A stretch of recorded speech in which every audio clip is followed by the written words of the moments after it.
Selamat datang di channel Jakarta Creative Pictures. Kali ini kita masih di dalam rangkaian episode mencapai financial independence.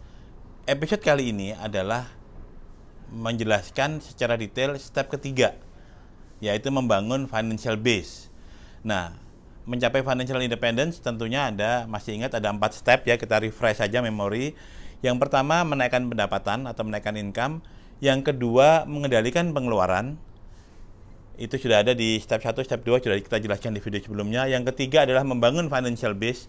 Yang keempat adalah mengelola portfolio investasi. Nah, kita sekarang ada pada step 3, yaitu membangun financial base. Sebelum kita ke arah membangun dan bagaimana caranya, kita perlu tahu apa sih financial base.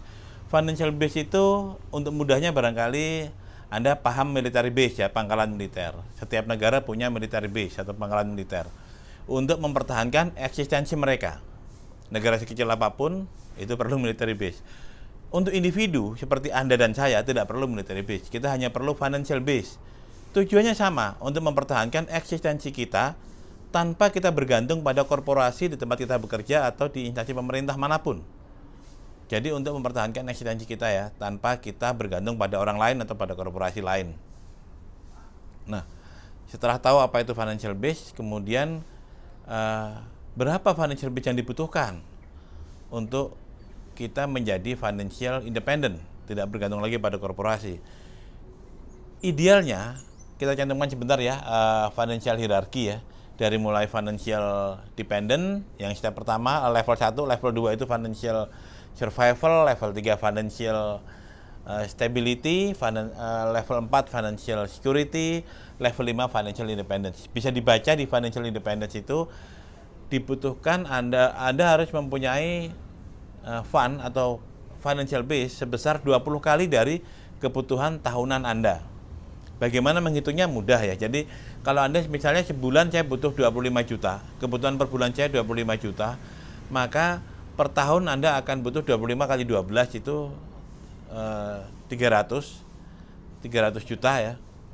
Ditambah 2 kali 25 untuk Anda berlibur atau beli apapun yang Anda sukai, yang Anda mau, katakan 350 juta. Kebutuhan tahunan Anda 350 juta. Ya, 12 kali kebutuhan bulanan plus 2 kali kebutuhan bulanan untuk belanja jalan-jalan misalnya. Jadi totalnya 350 juta. Maka idealnya karena 20 kali dari kebutuhan tahunan Anda harus punya dana 7 miliar. Harus punya financial base 7 miliar. Itu idealnya. Jangan kaget dulu kok angkanya besar sekali. Karena apakah harus 20 kali? Itu tergantung di step 4 nanti. Bagaimana kemampuan Anda mengelola portfolio investasi. Semakin Anda lihai mungkin Anda tidak perlu 20 kali, 15 kali pun cukup. Tapi saat ini kita fokus pada membangun financial base ya. Bagaimana cara membangunnya? Karena banyak orang bilang, wah saya bukan dilahirkan di keluarga kaya, bagaimana saya bisa punya uang 7 miliar? Kita tidak bicara Anda berasal dari keluarga mana, tapi kita bicara setiap orang akan bisa mencapai financial base asal disiplin, membangun financial base, dan bersahabat dengan waktu.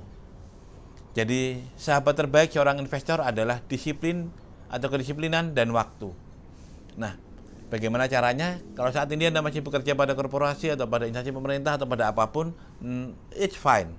Saya juga bekerja di perusahaan selama puluhan tahun. Jadi ya, kita sama-sama budak korporat. Saya sudah tidak lagi, tapi dulu ya saya budak korporat. Nah, cara membangun financial base adalah Anda harus disiplin setiap bulan menyisihkan pendapatan Anda 10-40% untuk diinvestasikan dalam bentuk, saya sebutkan saja, surat berharga negara atau SBN. SBN itu bentuknya bisa ORI, bisa ST, SR, FR, dan sebagainya. Kenapa surat berharga negara? Karena ini adalah obligasi negara ya, relatif aman. Yang pertama aman, dijamin oleh negara. Sebetulnya lebih aman dari deposito ya, obligasi negara ini. Belum pernah ada sejarah fail di Indonesia obligasi negara. Yang kedua, suku bunganya fix. Jadi suku bunga itu antara 5-6%. Jadi saya ambil 5% itu konservatif agar Anda mudah mencarinya. Yang ketiga, pajaknya hanya 10%. Jadi asumsi itu sudah saya masukkan semua. Jadi kita investasi dalam bentuk SBN yang memberikan imbal hasil atau bunga 5% dan Anda masih membayar pajak 10% dari 5%, yaitu 0,5% berarti ya. Jadi Anda harus rutin membeli SBN setiap bulan. Dan itu disiplin tanpa absen ya, Anda harus selalu masukkan itu. Bagaimana perhitungannya? Nah, sebelum saya cantumkan kolomnya, saya sampaikan dulu yang agar mudah ya. Jadi setiap bulan Anda menyisihkan penghasilan sekian persen, berapapun itu uangnya. Kalau bisa disiplin ya. Katakan Anda bisa 3 juta, komitmen Anda bisa 3 juta atau 5 juta lah, biar angka mudah aja. Anda bisa 5 juta setiap bulan. Maka setiap bulan Anda harus beli SBN. Cara belinya bagaimana? Oke, saya jelaskan di sini juga biar mudah.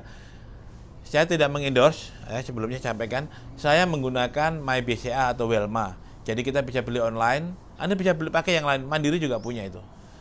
Atau Anda bisa ke bank lain, manapun dia bisa. Anda hanya enaknya kalau di BCA itu bisa online. Jadi setiap bulan, setiap Anda terima gaji, Anda belikan SBN. Anda belikan SBN. Katakan Anda bisa beli 5 juta setiap bulan, selama 12 bulan. Tahun kedua atau bulan ke-14, bulan ke-13, Anda naikkan 10% investasi itu. Jadi kalau tadinya 5 juta setiap bulan, maka Anda di tahun kedua atau di bulan ke-13, Anda investkan 5,5 juta, naikkan 10% setiap bulan. Sepanjang tahun kedua. Tahun ketiga Anda naikkan lagi 10%, menjadi 6 juta setiap bulan. Kalau Anda disiplin begitu terus, maka yang tadi starting point 5 juta per bulan Anda belikan SBN, maka dan satu lagi syaratnya, setiap bunga Anda mencapai kelipatan 1 juta, belikan juga SBN. Jadi jangan biarkan di dalam tabungan ya. Setiap Anda mendapatkan bunga yang kelipatan 1 juta, masukkan ke SBN. Maka pada akhir tahun ke-20, saya langsung aja ke-20, itu Anda akan mendapatkan 6,2 miliar pada akhir tahun ke-20. Bro, 20 tahun lama banget. Ingat ya, rata-rata kita bekerja di tahun berapa? Umur 22, 23, 24 gitu ya. Kalau 20 tahun Anda baru berusia 42 atau 43, masih muda bukan? Anda tidak perlu bekerja lagi setelah itu. Anda kelola portfolio investasi Anda. Nanti di step 4 akan saya sampaikan bagaimana caranya. Jadi Anda terbebas dari perbudakan modern. Anda bisa berkumpul bersama keluarga, Anda menikmati hidup lebih panjang, tidak lagi menjadi budak korporat ya. Tidak perlu lagi kerja sampai pensiun usia 56 atau 58 dan bahkan minta-minta diperpanjang. Aduh, jangan deh. Life is a short ride. Hidup itu sangat singkat. Jadi Anda harusnya menikmati hidup lebih lama bersama keluarga Anda instead of bekerja di perusahaan menjadi budak korporat. Kasihan sekali kalau itu yang terjadi. Karena itu saya gencar memberikan pelajaran mencapai financial independence, karena masih sangat jarang di Indonesia. Pelajaran ini nggak ada di mana-mana. Di sekolah nggak diajarkan, di kampus tidak diajarkan. Padahal ini bukan rocket science, ini hal yang mudah saja. Jadi tadi itu ya, kalau Anda 5 juta setiap bulan, maka pada akhir tahun ke-20 Anda dapat 6,2 M. Syaratnya Anda naikkan 10% setiap tahun, dan kemudian bunganya atau imbal hasilnya Anda segera belikan lagi ke SBN begitu mencapai 1 juta atau kelipatan 1 juta. Nah, sekarang kita munculkan di tabel ya.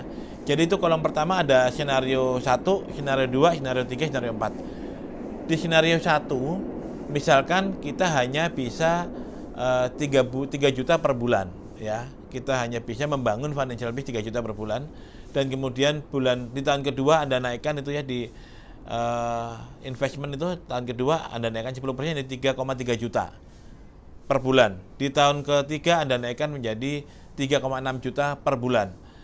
Dan dengan cara itu maka pada akhir tahun kelima Anda akan mendapatkan 265 juta. Pada akhir tahun ke-10 Anda mendapatkan 817 juta. Dan pada akhir tahun ke-20 Anda mendapatkan 3,7 M ya. Bisa dibaca ya.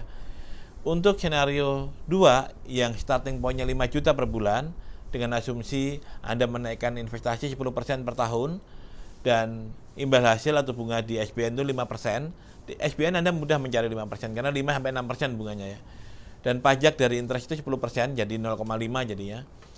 Maka kalau Anda 5 juta pada akhir tahun ke-20 Anda bisa mendapatkan 6,2 M. Bagaimana kalau saya bisa 8 juta? Ada tuh di kolom 3.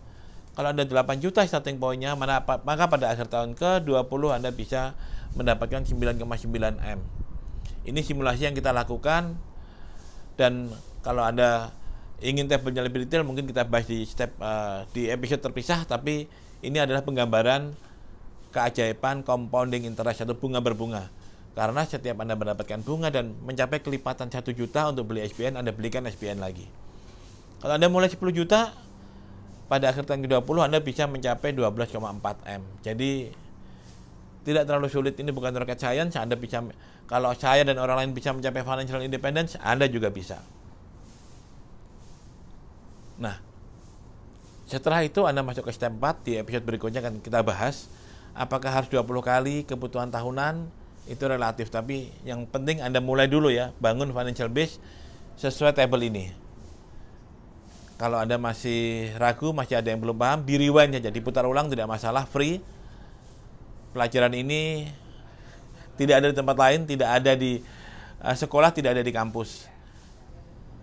Jadi saya amalkan untuk teman-teman agar kita semua bisa mencapai financial independence. Baik, terima kasih. Sampai jumpa di video berikutnya. Salam sukses.